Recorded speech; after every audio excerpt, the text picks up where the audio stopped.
నమస్తే మిత్రులారా, టఫ్ టీవీకి స్వాగతం. మీ అందరికీ తెలుసు, ఉద్యమకారుల ముఖాముఖి కార్యక్రమాన్ని నిర్వహిస్తున్నాము. అయితే మొన్న సికింద్రాబాద్ క్లాక్ టవర్ వద్ద 1969 తెలంగాణ అమరవీరుల స్మారక దినోత్సవం జరిగింది. ఆ కార్యక్రమానికి మేమంతా వెళ్ళడం జరిగింది.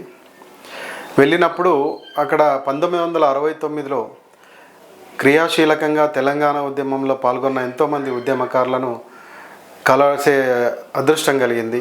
చాలామంది ఉద్యమకారులు ఎంతో ఉత్సాహంగా అక్కడికి వచ్చి ఆ రోజు తెలంగాణ అమరవీరులకు పూలమాలలు అర్పించి, క్యాండిల్ వెలిగించి వాళ్లకు నివాళులు అర్పించడం జరిగింది. వాళ్ళ ఉత్సాహం చూసిన తర్వాత నిజంగా చాలా ముచ్చటేసింది. ఎందుకంటే ఈ వయసులో ఆల్రెడీ వాళ్ళు 75 దాటిపోయారు, 80 దాటిన వాళ్ళు కూడా ఉన్నారు. కొంతమంది నడవలేని ఒక ఉద్యమకారుడు అయితే ఆయనకి పాపం కళ్ళు కనిపించవు.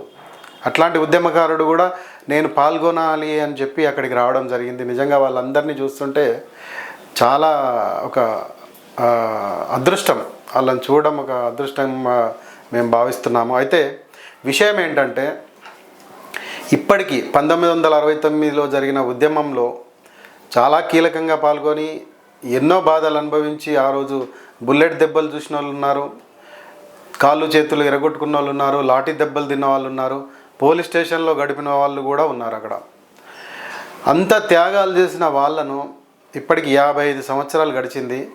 ఇంతవరకు ప్రభుత్వం నుంచి మీరు ఉద్యమకారులు మీ త్యాగాలు మరవలేనివి, మీరు చేసినది గొప్ప పని అని చెప్పి గుర్తించిన పాపన పోలేదు. అప్పటి నుంచి 1969 నుంచి 2026 వరకు ఏ ప్రభుత్వం సరే, అప్పుడంటే ఉమ్మడి ప్రభుత్వం ఉండేది. కానీ ఇప్పుడు తెలంగాణ ప్రభుత్వం వచ్చిన తర్వాత కూడా 1969 అంటే దాదాపు 55 సంవత్సరాలు గడిచిపోయినా కూడా వాళ్ళను ఉద్యమకారులకు గుర్తించిన పాపాన పోలేదు. నిజంగా బాధేసింది. వాళ్ళ ఉత్సాహం చూస్తుంటే అక్కడ ముచ్చటేసింది. కానీ వాళ్ళు ఒక్కొక్కరి బాధలు చెప్తుంటే ఎక్కడో గుండెలో కలుక్కుమనే బాధ అనిపించింది. అందుకోసం అని చెప్పి ముందుగా మన ముఖాముఖి కార్యక్రమంలో 1969 ఉద్యమకారులను ప్రయారిటీగా తీసుకొని వాళ్ళ అనుభవాలు, వాళ్ళు చేసిన త్యాగాల గురించి చర్చించడం కోసం ఈ కార్యక్రమం చేపట్టడం జరిగింది. ఆ కార్యక్రమంలో భాగంగా ఈరోజు ముత్యం ఓంకారం గారు మన స్టూడియోకి రావడం జరిగింది. వారి అనుభవాలు, అలాగే 1929లో ఆయన స్కూల్ విద్య అభ్యసిస్తున్నాడు. అప్పుడు 8, 9, 10 3 సంవత్సరాలు స్కూల్ విద్యను అభ్యసించి ఆ రోజు ఉద్యమంలో కీలకంగా పాల్గొనడం జరిగింది. వారి అనుభవాలు మనం తెలుసుకుంటాము. నమస్తే సార్. ముందుగా మీరు మా స్టూడియోకి వచ్చినందుకు చాలా ధన్యవాదాలు.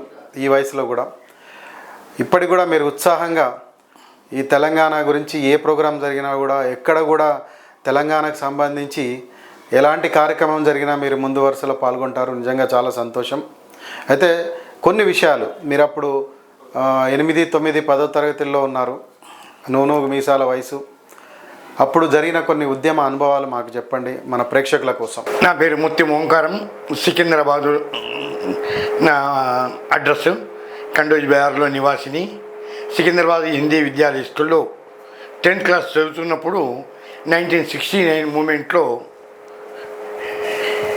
సత్యాగ్రహాలు చేయడము, రస్తా రోకులు చేయడము, రాళ్ళు రువ్వడము, అటువంటి పనులు చేసినాము. ఆ సత్యాగ్రహం చేసినప్పుడు మమ్మలను మసూరాబాద్ జైలు తీసుకుపోయి బాగా కొట్టి 14 రోజులు ఉంచిండ్లు. నా ఎంబడి నాయన నరసింహారెడ్డి అనే వ్యక్తి కూడా ఒక ఆయన మా ఎంబడి ఉన్నాడు, ఆయన కూడా జైల్లో ఉన్నాడు. ఆడికి వెళ్ళి మళ్ళీ వచ్చి బయటికి వచ్చేసినాక, ఇది చేసినాక మళ్ళీ చదువుకునే చదువు అంతా గంగలో కలిసిపోయినాయి, చదువులన్నీ వెళ్ళిపోయినాయి. ఆడికి వెళ్ళి ఇంటికాడ స్వర్గీయ మల్లికార్జునం ఆరోగ్య శాఖ మంత్రి, సెంట్రల్ గవర్నమెంట్, ఆయన ఎంబడి మహాత్మా గాంధీ బొమ్మ కాడ స్టాచ్యూ కాడ మేము అంగస్థాయి చేసినాము. ఆడ రస్తా రోకినాము, బస్సుల మీద రాళ్ళు కొడితే అది చేస్తే ఇది చేస్తే అందరు చేసిపోయి అలవాళ్ళు జల్లి పెట్టిండు. అప్పుడు కూడా మాకు నారాయణకృష్ణ అని ఎమ్మెల్యే ఉండే, ఆయనే వచ్చి ఇడిపించిండు. 4-5 సార్లు మాంకాళి పోలీస్ స్టేషన్లో రస్తా రోకులు చేస్తే వాళ్ళే ఆయనే వచ్చి ఇడిపించిండు. నానా దెబ్బలు పడ్డాము, నానా తిప్పలు పడ్డాము. ఎంత కష్టపడ్డామంటే అంత కష్టపడ్డాము తెలంగాణ గురించి. పోలీసులు ఆనందమోహన్ గారు మీటింగ్ కాడ ఎత్తేస్తే నెత్తి వలిగింది. వెనక దెబ్బలు తాకినాయి. అప్పుడే 10 మంది కలిసి ఆడ శేషాద్రి దవాఖాన దగ్గర తీసుకుపోయి మందులు ఇప్పించిండ్రు, సూదులు ఇప్పించిండ్రు, అక్కడనే అడ్మిట్ చేసిండ్రు. శేషాద్రి దవాఖానని అప్పుడు ఫేమస్ ఉండే పెద్దమ్మ గుడి పక్కకు, అక్కడనే ఉన్నాము. బతుకుతలే కష్టము, బతుకము అన్నంత కష్టాలు అయినాయి. చిన్న కష్టపడలేదు, అంత కష్టపడ్డాము, అంత సాధించడము, ఆఖరి సాధించుతాము, తెలంగాణ వస్తుంది అని. కానీ ఏం ఉత్సాహమో అర్థం కాలేదు. అందరి మేము చేసినాము, మేము అంగస్ట్రైక్ చేసినాము, 2 రోజులు ఒకదాల, 2 రోజులు ఒకదాల, ఒకరోజు ఒకదాల చేసినాము, అన్నీ చేసినాము. కానీ ఎంత చేసినా కూడా అది చేసిన దానికి కీర్తి లేదు, మాకేమీ సంతోషం లేదు. మా జీవితాలతో సర్వనాశనం అయిపోయినాయి. జీవితాలు మొత్తం అనుకున్నాము. మా తండ్రి అనుకున్నాడు నేను ఐఏఎస్ అవుతా, ఆఫీసర్ అవుతా, అడ్మిషన్ చేస్తా అనుకున్నాడు. కానీ నేను ఆటో డ్రైవర్ని అయినా, ఆటో నడిపించి జిందగీ నడుపుతున్నా. ఇంకొకరి తండ్రి అనుకున్నాడు, మా ఫ్రెండ్ తండ్రి, ఆయన ఫైరింగ్లో చచ్చిపోయిండు, ఉపేంద్ర అని. నా కొడుకు ఐపీఎస్ అవుతాడు, హైట్ బాగున్నాడు అట్లా ఇట్లా అంటే ఆయన స్కూటర్ మెకానిక్ నేర్చుకొని బతుకుతున్నాడు. ఇంకో ఆయన అయిండు, నేను ఐఆర్ఎస్ అవుతా అని అనుకున్నాడు, ఆయన వెల్డింగ్ బాస్ పెట్టుకొని బతుకుతున్నాడు. సర్వం జిందగీల మొత్తంలో ఉద్యమకారుల జిందగీ మొత్తం సర్వం నాశనమైంది. ఎంతమంది కష్టపడ్డామో అంతమంది బతుకులు నాశనం అయిపోయినాయి.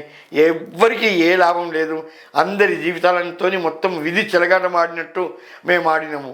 కానీ దీనికి ముఖ్య కారణం ఏదంటే ఆ ఉద్యమం తీసిన ఉద్యమకారుడు చెన్నారెడ్డి. ఆ చెన్నారెడ్డి ఈ తెలంగాణ మూమెంట్కు మూలం కారకుడు. ఆ చెన్నారెడ్డి వెంబడి కేసీఆర్ ఉన్నాడు. ఈ కేసీఆర్ చెన్నారెడ్డి ఇద్దరు కలిసి ఎక్కడ తిరుగుతుండే. ఆనంద్ భవన్ కాడ కమ్స్కమ్ 10 మీటింగ్లు పెట్టిండు, దగ్గర కాడ ఒక 5-6 మీటింగ్లు పెట్టిండు. ఆ మీటింగ్ నాడే ఫస్ట్ 1969లో ఆనంద్ భవన్ కానీ ఫైరింగ్ స్టార్ట్ అయింది. అదే ఫస్ట్ ఫైరింగ్. నా దోస్తు చచ్చిపోయిండు, ఉపేందర్ అంటోడు, నరసింహరావు అంటోడు ఫైరింగ్ దాగి అక్కడనే చచ్చిపోయిండు. మేమందరం తప్పుకున్నాము. మాకు తలిగే గోలి అంజలి టాకీస్ ఎదురుగా దుకాణంలో పోయి దుకాణ దర్వాజ వరగొట్టి లోపలికి వెళ్ళిపోయింది గుడి. మేము దక్కించుకున్నాము, బతికినాము. అక్కడ మా ఇల్లుండప్పటికీ దగ్గర ఉన్నప్పటికీ ఉరికినాము, బతికినాము. లేకుంటే మేమందరం చచ్చిపోతుంటేమి, ఈ మూమెంట్ చూడకపోతుంటేమి, ఈ కాలం చూడబోతుంటేమి. అన్నీ ఓర్చుకొని ఇన్ని రోజులు ఉన్నాక తెలంగాణ వస్తుంది అని ఆశగా ఆ ఇందిరాగాంధీ మేడము ఆమె రాజకీయ చతురతతోని చెన్నారెడ్డిని సీఎం ఇస్తే ఈ ఉద్యమం చల్లారుతుంది అనే ఉద్దేశం మీద చెన్నారెడ్డికి సీఎం ఇచ్చి, కేసీఆర్కు మినిస్టర్ ఇచ్చి, ఇద్దరు మహామానవులకు సెంట్రల్ గవర్నమెంట్ మినిస్టర్ పోస్ట్ ఇచ్చి ఉద్యమం చల్లార్చి నీళ్లు జల్లి పెండ మీద నీళ్లు పోసినట్టు గంగల గడిపేసింది. ఉద్యమం జోలే లేదు, ఉద్యమం వార్త లేదు, ఉద్యమం కథ లేదు. ఇంతమంది జీవితాలు ఫెయిల్ అయ్యి సర్వం జనులు చచ్చిపోయిండు. కమ్సకం ఇంతమంది చచ్చిపోయిందంటే లెక్కకే 329 మంది. లెక్క లేకుంటే ఇంకెంతమంది చచ్చిపోయిందో తెలియదు. ఆనాడు చేసిన ఎంక్వైరీ నా దోస్తులు 11 మంది చచ్చిపోయిండు. పేర్లతో సహా చెప్పగలుగుతా. 11 మంది నా దోస్తులు చచ్చిపోయిండు. సికింద్రాబాద్ హిందీ విద్యాలయ స్కూళ్ళు, మహబూబ్ కాలేజీలో, వెస్లీ స్కూళ్ళు, బాటనీ స్కూళ్ళు, ఇంతమంది చచ్చిపోయిండు. అందమందిని పొట్టను పెట్టుకున్నారు. వాళ్ళు సీఎం కాగానే ఉద్యమం అని నీళ్లు జల్లారిపి ఆ ఉద్యమం పేరే తీయకుండా నామరూపాలు లేకుండా చేసిండ్రు. ఆ ఉద్యమం గురించే మాట్లాడలేదు. వాళ్ళు సీఎంలు వాళ్ళు ఏదైతే అనుకున్నారో అది వాళ్ళు చేసుకున్నారు. ఆ గెలిచిండ్లు వాళ్ళు పదవులు తీసుకున్నారు. ఉద్యమాన్ని ఏదైతే నిలబట్టిండో ఆ ఉద్యమాన్ని అట్లనే అణిచివేసిండ్రు. కానీ ఉద్యమం గురించి వాళ్ళు చేసింది ఏం లేదు. కానీ ఉద్యమకారుల గురించి కూడా ఆలోచించింది లేదు వాళ్ళు. అంత పరమ దుర్మార్గులు ఇంకెవరు ఉండరు అనుకుంటాను నేను ప్రపంచంలో. అంత అన్యాయం. ఏమి తెలియని మా పూర్వ జీవితాలతో ఆడుకొని మా జీవితాలను నాశనం చేసి, మా ఊళ్ళను చంపి, మా మిత్రులను చంపి, మా జీవితాలను ఎందుకు పనికి రాకుండా చేసిండ్రు. ఆ పాపం ఊరికే పోదు వాళ్ళకు. ఇప్పుడు ఇంతమంది చనిపోయారు, ఇంతమంది అమరులు త్యాగాలు చేశారు. బుల్లెట్ ఫైరింగ్ అయింది, ఫైరింగ్లో చాలామంది చనిపోయారు. అయితే వీళ్ళ గురించి వీళ్ళ స్మారకంగా ఒకటి మీరు స్తూపం సికింద్రాబాద్ క్లాక్ టవర్లో అమరవీరుల స్తూపం అని కట్టారు. దాని గురించి చెప్పండి. ఇంతమంది చనిపోయాక ఈ 329 మంది లిస్టు తీసుకొని పేర్లు తీసుకొని ఆ పేరు లిస్టులు, పెన్నులు, గిన్నెలు, బుక్కులు ఆ పేర్లను రాసి అక్కడనే పెట్టి క్లాక్ టవర్ దగ్గర గార్డెన్లో అమరవీరుల స్తూపం అని చెప్పేసి ఒకటి నిర్మించినాము. ప్రతిమించి ఆ నిర్మించడమే కాక ప్రతి సంవత్సరం 4 ఏప్రిల్ నాడు వాళ్ళ ఆత్మశాంతి గురించి పురారాలు చేయడము, గరీబులకు అన్నం పెట్టడము, ప్రసాదం నించడము, అది అప్పటి నుంచి ఇప్పటి వరకు కంటిన్యూగా ప్రతి సంవత్సరం చేస్తున్నాము. అదే కాక జూన్ 2 నాడు తెలంగాణ ఆవిర్భావం దినము ఉన్నదనిక ఆ 2 జన్మ కూడా ఆడికి వచ్చి మేము అందరినీ గౌరవించి అంతో ఇంతో పొలము అందరి గరీబులకు పంచిపెడతాము, గరీబులకు అన్నదానం చేస్తున్నాము. అప్పటి నుంచి ఇప్పటి వరకు చేసుకుంటూ వస్తున్నాము. దానిలో ఎటువంటి పొరపాటు లేదు, ఎటువంటి తక్లీఫ్ లేదు. అందరం ఉదయపూర్వకంగా చేసుకుంటున్నాము, దాన్ని దిగ్విజయం చేస్తున్నాము అప్పటి నుంచి ఇప్పటిదాకా. ఇప్పుడు జరిగే విషయం ఏమంటే ఈ 9 ఏళ్ళ సంధి 10 ఏళ్ళ సంధి చీమ శ్రీనివాస్ అన్న తెలంగాణ యుద్ధం పోరాడు ఆయన ఈ కథను పట్టుకొని మా పరిస్థితిని ఆలోచించి ఆయన ధైర్యం చేసి ఆయన పనంతా ఇడిచిపెట్టుకొని ఆయన సంపాదన అంతా పక్కకు పెట్టి నేను ఒకటి చేయదలుస్తా, ఉద్యమకారులందరికీ న్యాయం చేస్తాను అని పట్టుదలతోని ఈ ఉద్యమ ఫోరం స్థాపించి మొత్తం తెలంగాణ ఉన్న డిస్ట్రిక్టులు, మండలాలు, తాలూకాలు, ఊరు తిరిగి తెలంగాణ స్వాతంత్ర్యంలో జమ చేసి వాళ్ళందరికీ ఒక కట్టు చేసి ఈ విధంగా అందరినీ చేసి అందరూ రావాలి ఉద్యమకారులు అని చెప్పేసి మా లేని ఉత్సాహం, చచ్చిపోయిన ఉత్సాహాన్ని మళ్ళీ మాలో కేంద్రీకరించి మమ్మల్ని ఉత్సాహవంతులు చేసి మాతోని ఇన్ని పనులు చేపించుకుంటున్నాడు. చిరంజీవిగా ఆయనను ఎప్పటికాలం ఉంచుకుండాలని ఆ దేవుని ప్రార్థిస్తున్నాము. అతని సేవకు ఎంత మంచి బిరుదిచ్చినా తక్కువనే. అతనితోనే ఈ కార్యక్రమం అవుతుంది, అయి తీరుతుంది అని మేము అనుకుంటున్నాము. ఎందుకంటే ఆల్రెడీ ఆయన చేసిన విద్య చేసినది ఏదైతే పని ఉందో సర్వ పార్టీలు మెచ్చుకుంటున్నాయి. ఉన్న పార్టీలని తెలంగాణ ఎన్ని పార్టీలు ఉన్నాయో అన్ని పార్టీలు మెచ్చుకుంటున్నారు, ఆయన పొగుడుతున్నారు. ఆయనకి చాలా గ్రేట్ ఫెలో. మేము కూడా అటువంటి మనిషిని ఇంతమంది చూడలేదు. నిస్వార్థంగా ఇంత పని చేసి ఇంతమందిని ఆదుకుంటున్నాడు, ఇంతమంది గురించి పాటుపడుతున్నాడు అంటే మామూలు విషయం కాదు. ఒక మనిషి గురించి ఆలోచించే టైం లేదు ఈ కాలంలో. ఎవరి స్వార్థం వాడు చూసుకుంటాడు. అటువంటి టైంలో కూడా ఈయన నిస్వార్థంగా ఇంత పని చేస్తుందంటే ఆయన గొప్పతనాన్ని మెచ్చుకోవాల్సిందే, ఆయన లీడర్తో మెచ్చుకోవాల్సిందే. మా సపోర్టు ఎల్లకాలము ఆయనకు ఉంటుంది. ఈ కార్యక్రమం హైకోర్టులో పోయినాక కూడా హైకోర్టులో కూడా ఓకే అని చెప్పి అన్నాక కూడా ఈ రేవంత్ రెడ్డి గారు ఇంకా ఏమి పెండింగ్ పెడుతున్నారో ఇంతమంటికి ఏం చేస్తలేరు. మేము చేసిన సేవ, మేము చేసిన పరము మాకేం దక్కలేదు, ఇన్నేళ్ళ తరం దక్కలేదు. ఇదిగాక దీనికి తోడుగా మేము ఊరు విడిచిపెట్టి ఎక్కువ జంగల్లో బతికిన రోజులు ఉన్నాయి. తడిపారలు ఉన్నాము, అంతా చేసినాము, రస్తా రోగులు చేసినాము, పోలీసులు అరెస్ట్ చేసి ఎట్లా పడితే అట్లా కొట్టిండ్లు, ఎక్కడ పడితే అక్కడ తన్నులు తిన్నాము. లీడర్లు అందరూ తప్పుకొని పక్క జరిగిపోయిండ్లు. అమాయకులమైన మేమే పోరలము, మేమే తన్ను తిన్నాము. తిని 10th క్లాస్లో ఫెయిల్ అయ్యి మళ్ళీ కష్టపడి సంపాదించి మళ్ళీ 2nd క్లాస్లో పాస్ అయ్యి ఉత్తీర్ణునయ్యి ఆటో నడిపించుకుంటూ బతుకుతున్నా. ఇంత మట్టుకు అదే బతుకు తెరువు.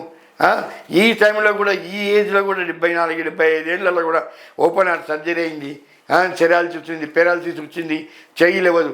ఇంత కష్టపడుకుంటా కూడా ప్రతి మీటింగ్లో అటెండ్ అయ్యి శ్రీనివాస్ అన్నకు అన్ని సదుపాయాలు చేసుకుంటా మేము బతుకుంటా మా బతుకు దేవు గురించి ఆశపడి ఈయన చెప్పిన ప్రకారం మేము నడుచుకుంటున్నాము.